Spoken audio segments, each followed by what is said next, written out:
Oi. You got something in your eye.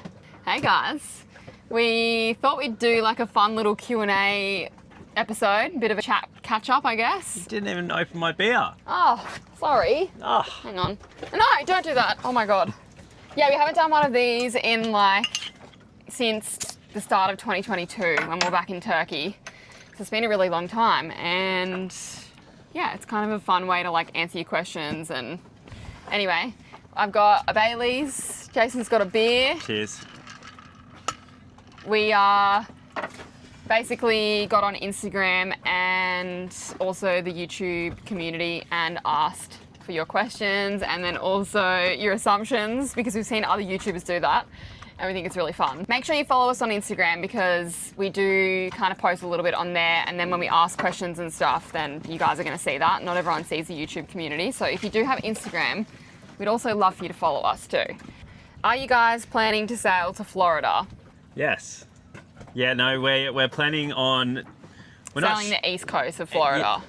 Yeah, we could go around the other side because we might not even go that far up the US East Coast now. Hey, and yeah. Yeah, we're not 100% sure the plan, but we're definitely coming to the US. We're going to the Bahamas, we're going to the US, but we're not sure how far up we're going on the west coast of the US. But we can basically guarantee that we're going to Florida, obviously. We just don't know, how much further than that will go. But yeah, we're actually going to go home in August for my best friend's wedding. So we're going to haul out, we think, in Jacksonville or near Jacksonville at a place called Green Springs Cove. Yeah, it would be cool to go over the other side too. And then he also asked, can I gate crash your wedding? Which wedding? Ours? Because we're not even engaged, so... Is that like a hint, nudge, nudge? Maybe. Will you guys ever sail around Australia? I don't know. I'll have to talk to Slim and Soph a bit more about it. I'd love to, but I don't know if we'd do it in this boat. Maybe down the track another time.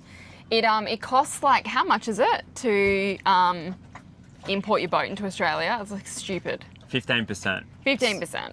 Yeah, we'd love to sail Australia, but we're not sure. It's not in our kind of upcoming plans because we would love to get to Asia, and it's not easy to import our pets, our cats obviously, into Australia, so we'd need to fly them in. You can't actually bring them by boat at all. It's 20 grand a pop too. Yes. Each cat. So I'd imagine we'll probably miss Australia when we go through the Pacific and head to Asia, but who knows, that's a little bit of time away. We'll see.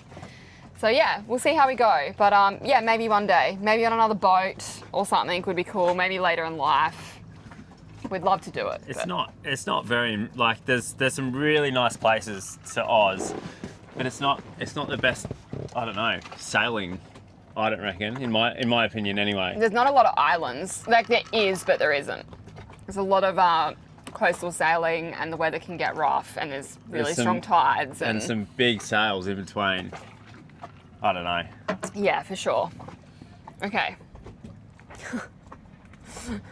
Any nudie beaches / swims? No. Not lately, no. We're not in Europe anymore.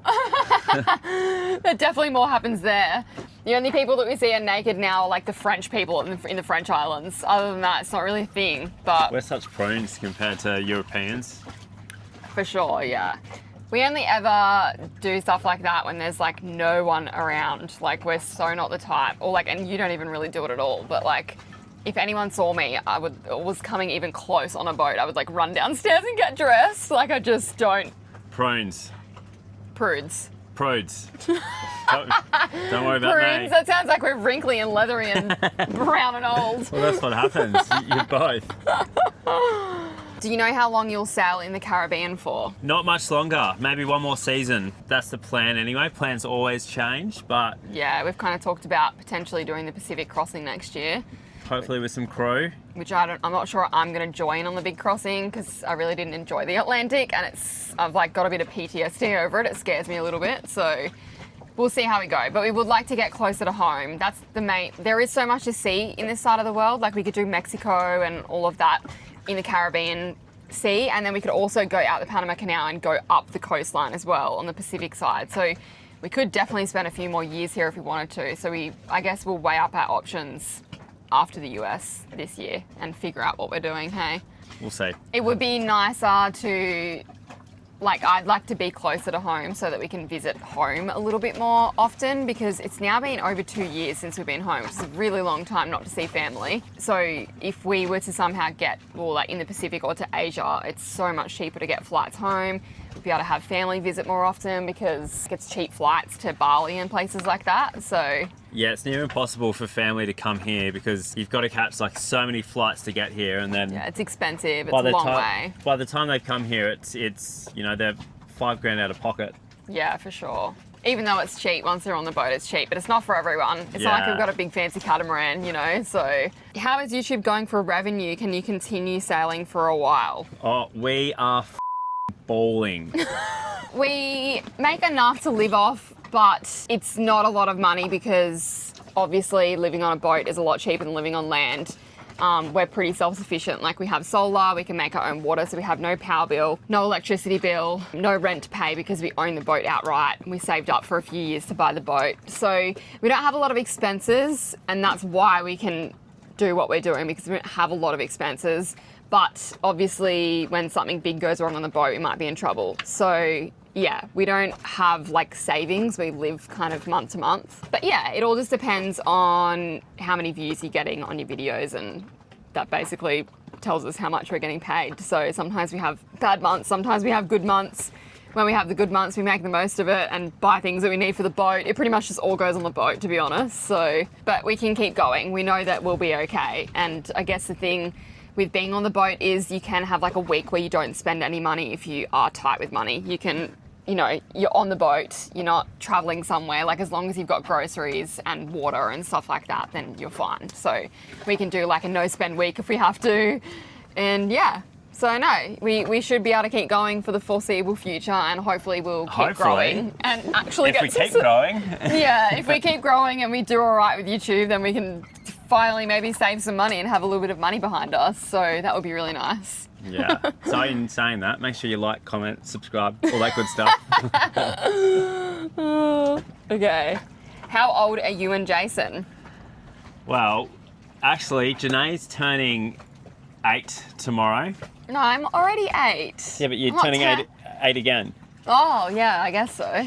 You silly bugger. Turning 8 and 1/4.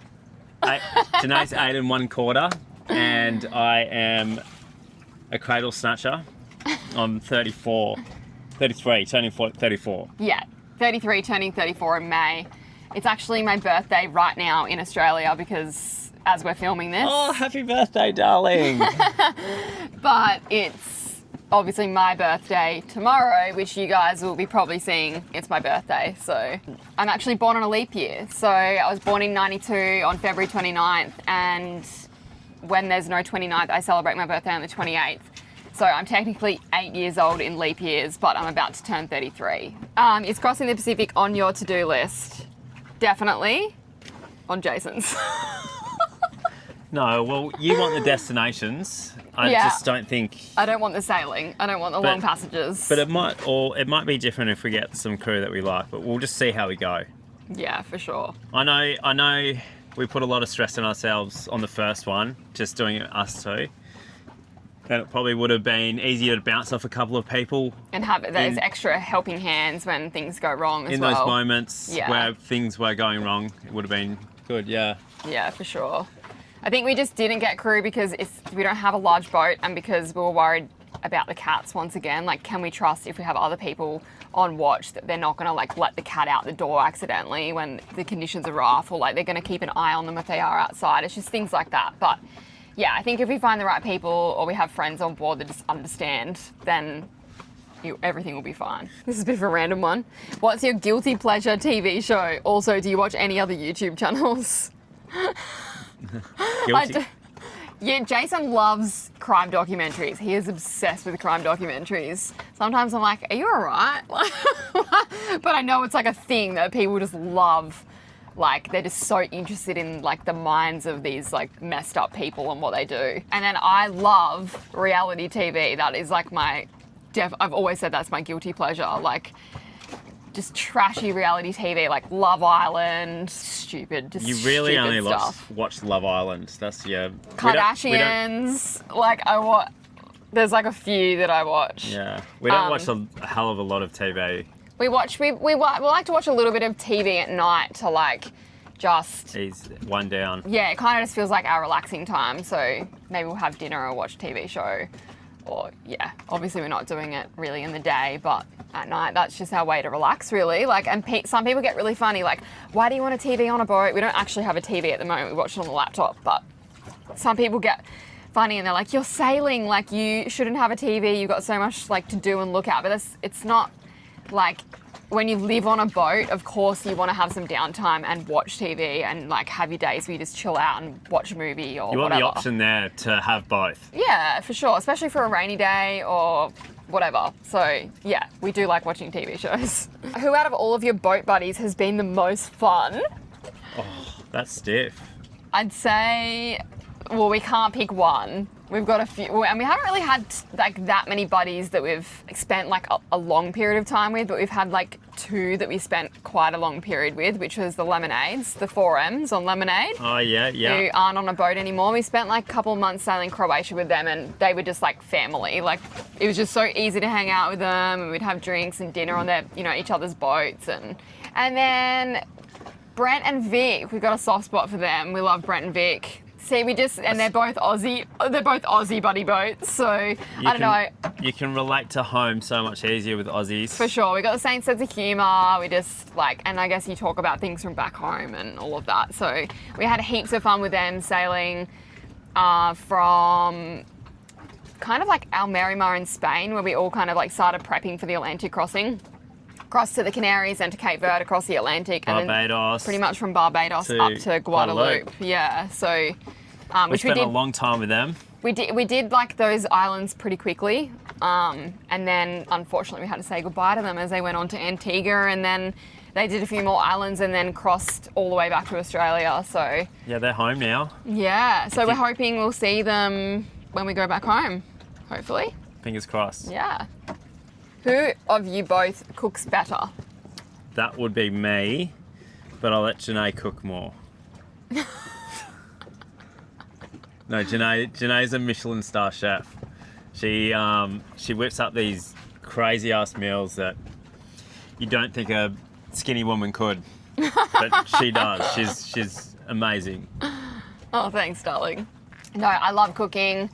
It's kind of my hobby, but it really depends like how tired I am as well. Like obviously I'll experiment at certain times and sometimes I can't be bothered. But yeah, I do love cooking. It can be hard when you're in countries where you can't get like the food that you want, and then it's really hard or it's really expensive. Yeah. Because then instead of like, oh, I want to make this, I'm going to go find all the ingredients, we kind of just have to go to the supermarket and basically buy all of the stuff that's on sale, like that has a good deal going, and then just figure it out from there. So I'm definitely not as creative as like what I probably was in the Mediterranean, when we could get like, because I love to cook Italian and stuff like that, and it's really hard or expensive to find stuff like that here. So yeah, I haven't really... For Christmas Day, we went to bake a cake and we got all the ingredients in the cart.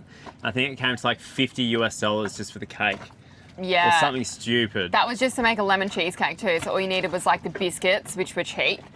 Then it was like lemons. The cream cheese was like something ridiculous, like $5.50 per thing. And I needed like 2 of those. And then the cream on top was like ridiculously expensive. Like so $7-8. And then I was gonna make a brownie, like a homemade brownie, and that was going to be ridiculous as well. So I ended up like spitting the dummy and I didn't make anything for dessert. But luckily our friends that we spent Christmas with ended up making dessert, so it worked out okay. And it was good. And it was delicious, yeah, for sure. It's the goal to sail forever. I need a good hairdresser.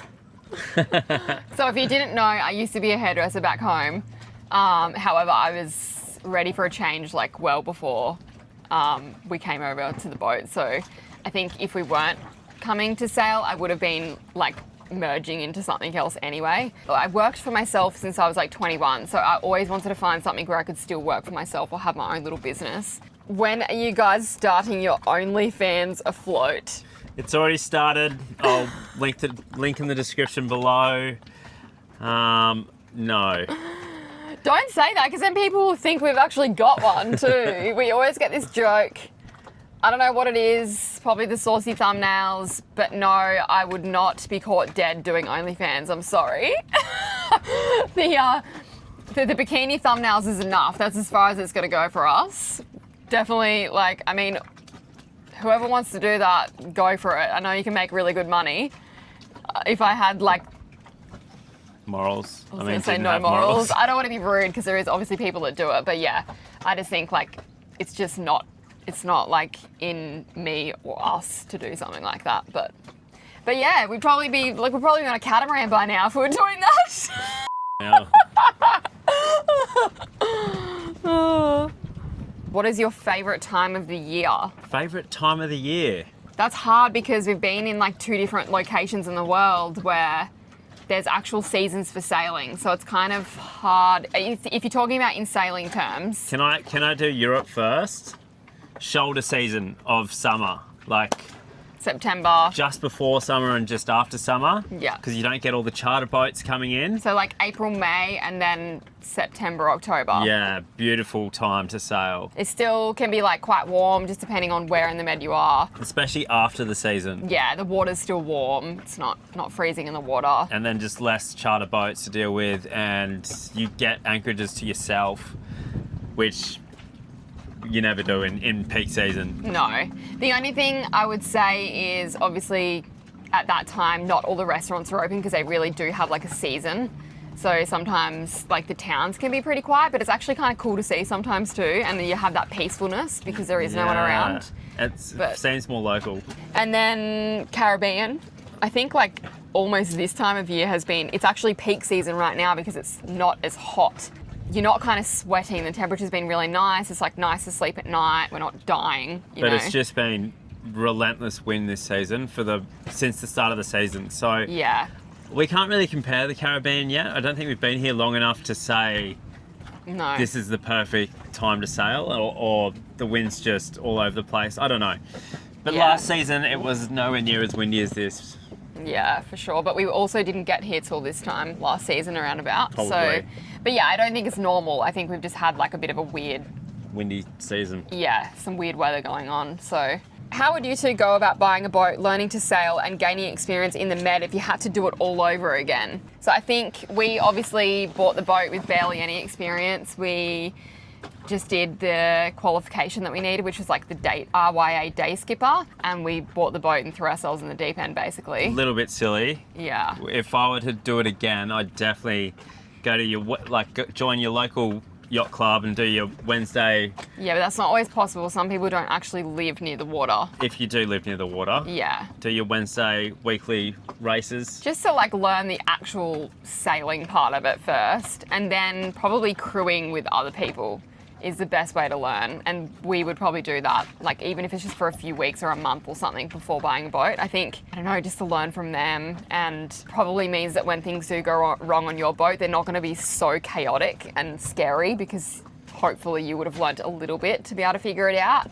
We did learn fast because we chucked ourselves in the deep end, but there could have been some things that we could have avoided by not chucking ourselves in the deep end. Things. Yeah, like just like some of these disasters happened just because we didn't know what we were doing. Our incompetency. But at the same time, like we had the best time because we didn't know, like we were sailing in like 40 knot winds like 2 weeks into sailing, like in Greece. And obviously we knew it was like strong, but we're like probably sailing with full sails out, like just hammering along, getting pushed by big swell. And yeah, like we were kind of like, I was probably kind of scared, but like not as scared as when you get down the track and things have actually gone wrong and you realize like what can go wrong.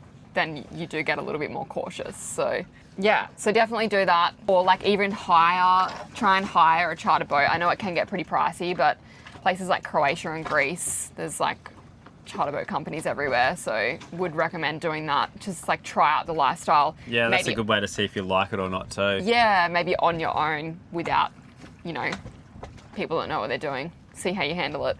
Are you having nightmares of climbing the mast on your crossing? That was epic and haven't missed an episode since. Weirdly, I was scared doing it, but the reason why I originally put my hand up to do it is because I felt like it was going to be scarier to stay down here while Jason's all the way up there and can't help me if something goes wrong down here. Like, we're in that big swell, and I feel like Jason can handle the boat and the steering and everything so much better than me, and if anything goes wrong, he's a little more level-headed and I'm a bit more panicky. So I actually, wanted to be the one that went up there. I think you were more worried about me than I was about me as well. He was like, make sure you strap that thing 2 times around, and I'm like right up against the mast where I couldn't move. And I'm like, I don't think I can get it around twice, but I ended up getting around twice. Yeah, I basically just like koala hugged that thing every time a swell would come that was rocking us side to side, and by the time I got back down, like I was shaking, but it wasn't because I was scared, it was just because I was like clenching the mast so much, so like my legs and my hands were shaking. And Have you been up the mast since? Yes. You have, hey? Yeah, I have. Like, and just like anything's going to be easy compared to that. But yeah, I was also very proud that I did it, and like I felt very achieved after. That was wild. Yeah. But no, I haven't had nightmares about that, but definitely about other parts of the Atlantic crossing, that's for sure. We didn't film the worst parts of the Atlantic crossing just because it was so full on. Like, we couldn't even pick up a camera. We didn't actually have spare hands to pick up a camera, and like, yeah, it really would have been great to have like an extra crew member even just to help film when things were going wrong. So that would be awesome about getting extra crew as well, like actually just being able to show you a little bit more into it. So, hi both of you, love the channel. We have a boat in Greece, 2.25 metre draft. Would we find it difficult in the areas you are cruising in now? All the best, Charlie and Anna. Not at all. The Caribbean is pretty much like the Med, just windier.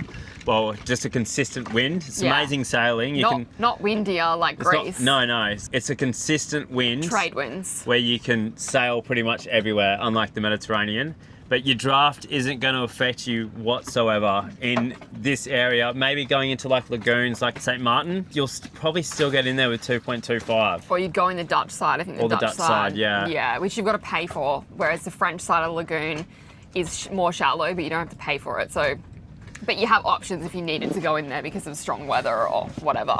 But we have a 2 metre draft and we haven't had any dramas so far except running aground in the lagoon. We obviously haven't gotten to the Bahamas yet, but we have heard from people that we'll be fine there, but there's some cuts that will be a bit sketchy for us to take. And then when we're in certain anchorages, we just won't be able to go like right up close to the beach where everyone is. Might just have to be that little bit further out, which is a little bit disappointing, but still doable. But yeah, for sure. Where has been your favourite place? It will say it on the count of 3. 1, 2, 3. Greece. Yeah, Greece. Yeah, obviously a whole country, not like just one spot, but definitely Greece. Greece is beautiful. What's been your scariest moment? I reckon it could have been when we nearly lost the boat in the first couple of months. Oh, in Turkey. That was pretty terrifying. That was, yeah. Or the Atlantic. We're a bit of a mess. Yours is probably the Atlantic. No, I was going to say those two as well. Were you? Yeah. So yeah. we snapped off a mooring. I'm pretty sure we talk about it. We didn't film it, or you filmed some of it, didn't you? Some of it, yeah, but not when it, obviously not like filming it actually happening, but me talking straight after. We snapped off a mooring ball. Our line come loose. Our line actually frayed and snapped. Frayed and snapped, yeah. And this was one of the things like we were talking about when you don't know what you're doing. We only attach one line to the mooring ball and you should always do 2. And I kind of did know, but we thought we'd be okay. And we had like a bit of a freak storm come over.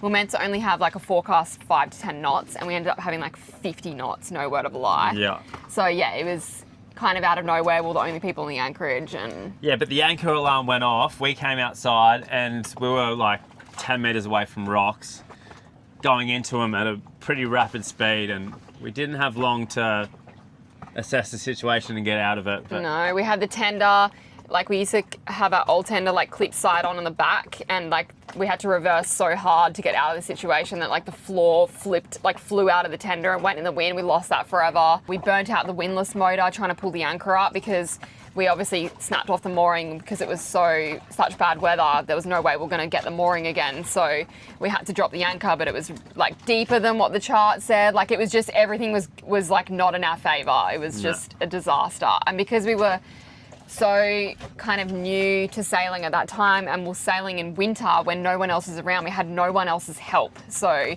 it was just like the whole situation was bad, and then we got no sleep that night. So then we couldn't think straight the next day, and yeah, we ended up going out and motoring in, I think we got clocked 56 knots on the way to Fethiye to get to a marina where we could obviously tie off because we had to drop the anchor. We were going like 1 knot into the 56 knots. It was insane. Yeah, I called the Coast Guard, which I don't think I told anyone, but called the Coast Guard because I was terrified. I just kind of like, I didn't want their help right at that second, but I wanted them to know that we were out there just in case something went wrong. But yeah, we were obviously okay. And then the Atlantic crossing, the couple of days in where we had everything going wrong as well. Really big swell, strong wind. We lost the autopilot. We were absolutely exhausted. Lulu came out of a window while I was steering and I couldn't grab her because we didn't have any autopilot and Jason was downstairs trying to fix it. I thought we were going to lose her. And like you broached. Yeah, massive like waves crashing into the boat because I broached from like not concentrating.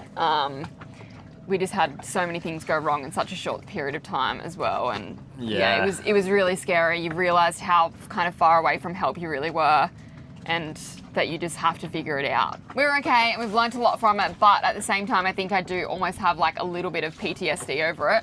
So now I hate overnight sailing. Like I'll do anything to avoid it. Like I do fine when we do have to do it, but I just don't. I'd rather not do it. Don't like doing long passages. Really cautious with what weather we go out in. So we've learnt lessons, but also I think it has made me a little bit more scared, in a way. Oh, I think you're fine. And can you name one mistake you'd like others to learn from? Tie 2 lines on the mooring buoy. And make sure you check the mooring buoy because even if you tie 2 lines on it, we've also had a pin break out and we've taken the whole buoy with us. Just don't attach to mooring buoys at all. Totally, yeah. If you can, always anchor. Because if you have a good anchor, we've got a Rockner and we have not had like any troubles with our anchor since having a Rockner. Well, that's another good tip. Buy a really good anchor or sure. buy a Rockner. Yeah, 100%. Like this isn't even a plug. Like just seriously buy a Rockner. Cost of living on a boat versus land. Is it cheaper to live on a boat or land on average? I'd say a boat, easily. 100%. Compared to Australia. Yeah, for sure. We need to do a budget video and compare it. We are actually tracking we kind of tracked our budget like the year before we crossed. Didn't track it last year, but we're actually tracking it properly this year. Like putting it all in little subsections. To the 1 cent. Yeah. So maybe we'll do a video once the calendar year ends and kind of tell you how much we spent on maintenance and groceries and all of that. Like I said earlier, we don't have a power bill, we don't have a water bill. So our main expenses are definitely our groceries, and that really depends on where you are in the world as to what you end up paying. When you are going to places that you know are expensive, like the Bahamas, you do a lot of stocking up in like Puerto Rico. So you spend a lot in one go there to then save money in the Bahamas. For the 2 or 3 months you're there. And then boat maintenance and upgrades. So obviously, yes, we don't have a power bill, we don't have a water bill, but we have to upkeep.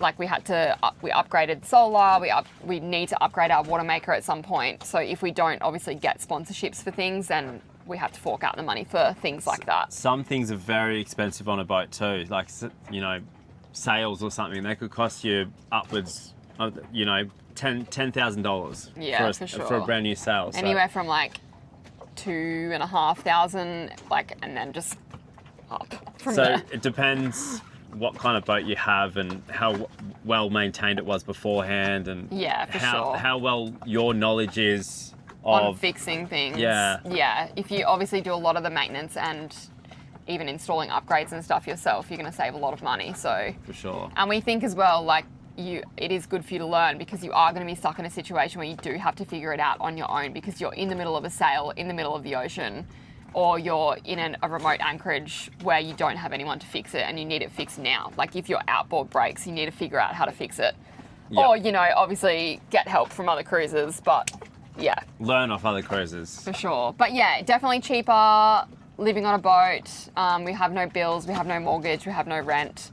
So our main expenses are food, a little bit of fuel, maintenance, upgrades. And then sometimes like visas and stuff to check into countries. And that's pretty much it. And then your social stuff. So like your social stuff is going to be similar to what you do at home anyway, really. You can do it cheap if you want to. Like a lot of people, cruisers, just have drinks on the beach or on each other's boats. So it's all BYO. So you can do it as cheap or as expensive as you want it with that. So yeah, definitely cheaper, but yeah, you've obviously got to have the money to purchase the boat as well.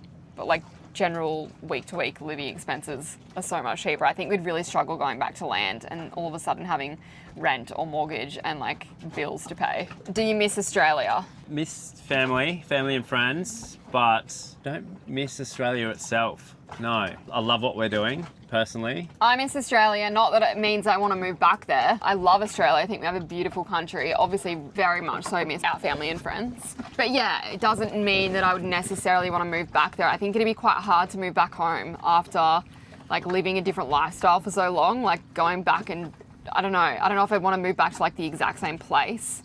So I think like even if we didn't sail the boat, we'd love to live somewhere like Bali where we're like close to home, but we have like that little bit of a nomadic lifestyle still where we can easily fly to other countries and it's like cheaper for living. Like you have just, I think, like better quality of life with the money that you spend. It'd be nice to go home more often. For sure, yeah, definitely. It's been too long. Hi, just wondering, when the swell picks up or the ride gets bumpy in all directions, how do you prevent seasickness or how do you deal if you do get sick?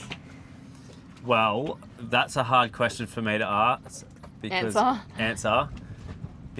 don't get seasick. I sometimes get seasick, but not like to the point where I actually be sick. A friend told us about a drug called Stujurin, and I found that works for me really well and actually works for a lot of other people really well. It can make me, I think, a little bit sleepy not long after I first take it, and then I get really hungry on it. Like all I want to do is snack, which normally when I do like a 24-hour passage, if I don't take Stujurin, I actually can lose my appetite a little bit, which is obviously part of the seasickness. Recommendations would be get on something like that. Obviously you can try different ones to see what works for you because some people that doesn't work for and other ones do. Trying not to like sit and read or look on your phone because that can make it worse. So like always kind of looking out at the horizon and just keeping hydrated and trying to eat some kind of food is going to help. But yeah, I mean, I don't get badly seasick, so some people it's just like debilitating. I feel really bad for them. What is your boat and any plans? Well, we've got a Genu Sun Odyssey 40. 2003 model. You wouldn't believe it. It's a monohull. It's not a catamaran. And she's a little girl, but she's quick. Yeah, I feel like we're kind of getting her the way we want her at the moment. Like we've done a lot of upgrades to make it comfortable, I guess. But yeah, we do want to film a like boat tour for you guys. I feel like we've just been waiting till the boat's like how we want it, but it's just like never ending, so we're never going to get it perfect. Do you use any rainwater capture system? We have a water maker, obviously, but when we've not had much power, we haven't been able to use that and we've gotten desperate for water.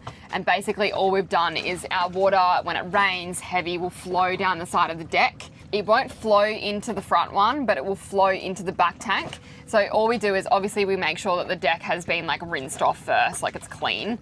And then all we do is kind of like sit the towel around the back of it in a U shape so it blocks the water from like going off the rest of the boat and it all just flows in. When we're in the BVIs, we had such a heavy downpour that we filled both tanks in about 10 minutes. It was insane. Any plans on giving up the sailing life? Nah, not really. If you would do it all over again, what would you do different? Probably learn how to sail at the start. But at the same time, that was still fun, being so naive at the same time.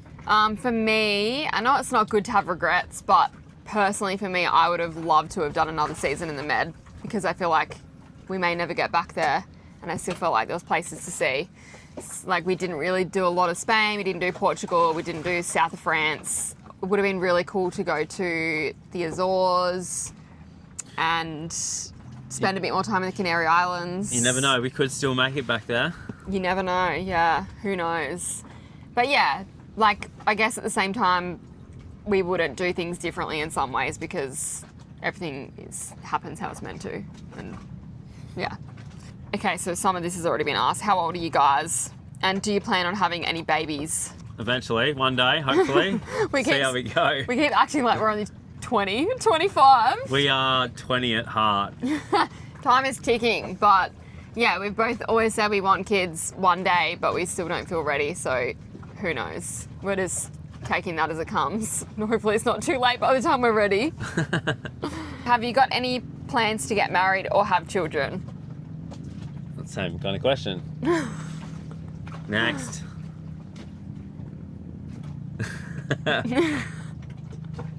What? You gonna answer the question? I'm not going to give anything away. Do you plan to have children while sailing? If we have kids, I don't know. Who knows? I guess like some people can do it on a boat, some people can't. I think if we were going to do it, I would not want to do it on this boat. I would definitely want to have a bigger boat, like a catamaran. We'd love that. Yeah, I guess we'll just take that as it comes. It would be cool to say that we could do it, but I guess it just depends what kind of kids you have. Yeah, we'll get like an F50 or something like that. That would be great. What? An F50. What's that? You know what they're racing in with the Sail GPs? Oh yeah. And then we'll get our kids to be like the cyclist. Hi guys, you're always traveling by boat. Have you seen any aliens? No. Jason's seen a lot of shooting stars, but that's about as, and some Starlink satellites. But that's about as far as it's gotten so far.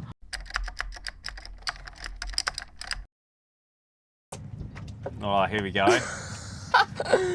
Okay, sailing swingers for sure. Ha ha.